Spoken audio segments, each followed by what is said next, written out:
जय हिंद सभी को। आज के वीडियो में हम बात करने वाले हैं ईपीएफओ एसएससी की नोटिफिकेशन और डिटेल स्ट्रेटजी पे, कैसे पढ़ना है, कैसे एग्जाम देना है, सारी चीज़ों पे हम बात करने वाले हैं। पैटर्न चेंज हो चुका है लास्ट 2019 के पेपर के कंपैरिजन में, एग्जाम डेट, बुक लिस्ट, सभी चीज़ों पे हम बात करेंगे। तो अगर मैं सबसे पहले आता हूँ एजुकेशनल क्वालिफिकेशंस पे, तो एजुकेशनल क्वालिफिकेशन में आपके पास कोई भी डिग्री होनी चाहिए एक रिकॉग्नाइज्ड यूनिवर्सिटी से, बस इतना ही है। और दूसरा, इसका जो सेकंड पार्ट है पेपर का, उसके लिए आपको चाहिए है कंप्यूटर टाइपिंग।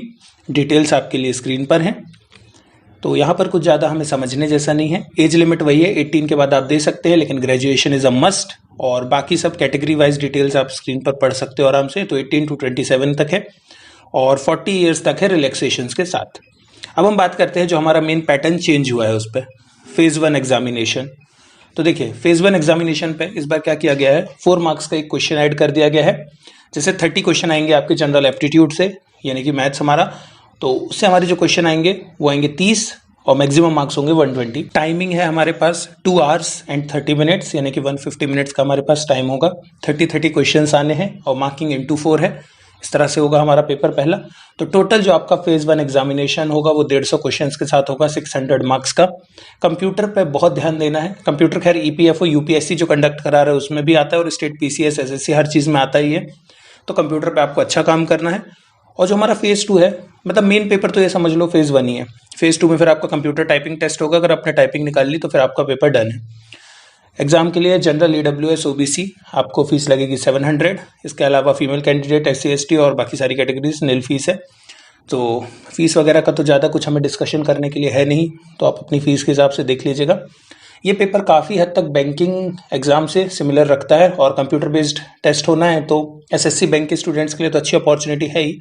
साथ में यूपीएससी और स्टेट पीसीएस के स्टूडेंट्स के लिए एक बहुत अच्छा मौका है कि अगर वो ईपीएफओ की तैयारी कर ही रहे हैं यूपीएससी वाले, तो बेटर है एसएससी का एग्ज़ाम भी देना चाहिए। और जिस तरह से ज़्यादा वैकेंसीज आ रही हैं, ईपीएफओ जनरली हर साल एग्ज़ाम नहीं कराता है, 2 साल 3 साल के अंतर में ही कराता है, तो करा सकते हैं।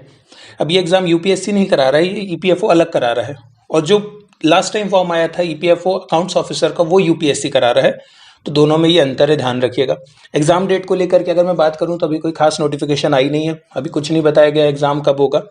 बट हम ये मान के चल सकते हैं कि अराउंड समवेयर इस साल का 2024 का अभी यूपीएससी कैलेंडर निकाल देगा, तो उसमें हमें एक डेट्स मिल जाएंगी कि किन किन डेट्स पे यूपीएससी के एग्जाम्स हैं। तो उसके अलावा जो वीकडेज होते हैं, संडेज, उस पर हम एक्सपेक्ट कर सकते हैं इसका एग्जाम होगा। दूसरा, सेंटर्स इस बार थोड़ा सा चेंज हुए हैं लास्ट टाइम के कंपैरिजन में, तो डिटेल नोटिफिकेशन में जाकर आप एक बार इसको देख लीजिए। और इसकी स्ट्रैटेजी के लेकर अगर मैं बात करता हूँ तो उस पर देखिए, बस कुछ ही चीज़ों पे हमें मेन ध्यान देना है। हमारा जो पहला पार्ट होगा वो होगा मैथ्स एंड रीजनिंग। तो मैथ्स एंड रीजनिंग के लिए मैं एक ही चीज़ कहूँगा कि जो भी आपने बैंकिंग में आईबीपीएस एसबीआई के पीओ एग्जाम, क्लर्क एग्जाम के लिए तैयारी की है, उसी को स्ट्रेंथन करना है। इंग्लिश जैसी कॉम्पिटिटिव में आती है वैसे ही, चाहे ईपीएफओ के यूपीएससी एग्जाम की बात कर लें, या फिर हम स्टेट लेवल के एग्जाम्स की बात कर लें, या फिर हम जनरल जाएं एसएससी बैंक के एग्जाम्स, उतनी ही इंग्लिश करनी है। कंप्यूटर भी सेम करना है। बस यहाँ जो सेकंड टॉपिक पे हमारा general knowledge and general awareness है, इस पर एक चीज़ हमें ध्यान रखना है। जनरल नॉलेज का मतलब होता है हिस्ट्री, ज्योग्राफी, पॉलिटी के स्टैटिक क्वेश्चंस भी आएंगे।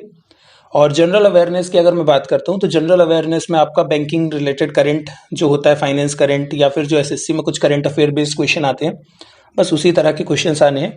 तो इसके लिए आप कुछ जीके की बुक्स पढ़ सकते हैं, जैसे कि ल्यूसेंट जनरल नॉलेज की एक बुक आती है, इस तरह की बुक्स को रेफर कर सकते हैं।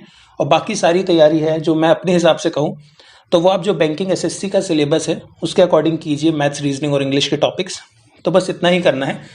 सो इस वीडियो को लेकर के मेरा पर्पज़ ये था कि एक बेसिक आपको आइडिया दे दूं कैसे करना है। बहुत ज़्यादा डिटेल में इसमें कुछ है नहीं एक्चुअली।